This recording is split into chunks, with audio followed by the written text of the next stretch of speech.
अस्सलाम वालेकुम dear YouTube family, कैसे हैं आप सब।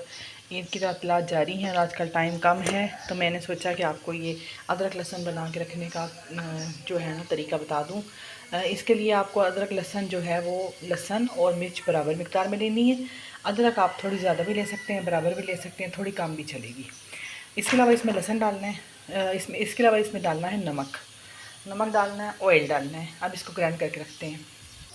देखिए ऑयल की कमी है, थोड़ा ऑयल और इसमें जाएगा।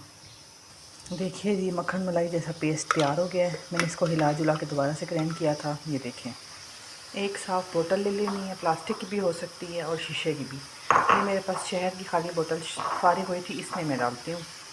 ये देखिए आराम से इसके अंदर मसाला भर के रख लें।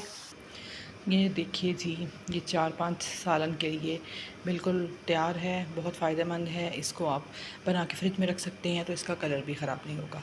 और अगर आप इसको शेल्फ़ पे रखना चाहते हैं, किचन काउंटर पे रखना चाहते हैं, फिर आपको इसमें थोड़ी सी हल्दी शामिल करनी पड़ेगी। इसके साथ बने हुए खाने बहुत ही मज़े के होते हैं। खानों का टेस्ट जो है वो दुगना हो जाता है जी। तो इसको बंद करके रख देते हैं। हल्दी के साथ अगर आप इसको बना के रखेंगे ना तो ये शेल्फ़ पे भी बहुत अच्छा रहेगा। एंजेस यूनिक प्लग को सब्सक्राइब कीजिए और अगर आपको ये इसका टेस्ट अच्छा लगे तो बना के रखिए। महीने के लिए बना लें, 15 दिनों के लिए बना लें, जैसे आपको सहूलत हो। मसरूफ़ियत जिन दिनों में या जिन ख़वातीन की ज़्यादा होती है, जो जॉब करती हैं, उनके लिए बहुत फ़ायदेमंद चीज़ है। आराम से बना के आप सेव कर सकते हैं। और मुझे अपने चैनल से इजाज़त दीजिए। अल्लाह हाफ़िज़।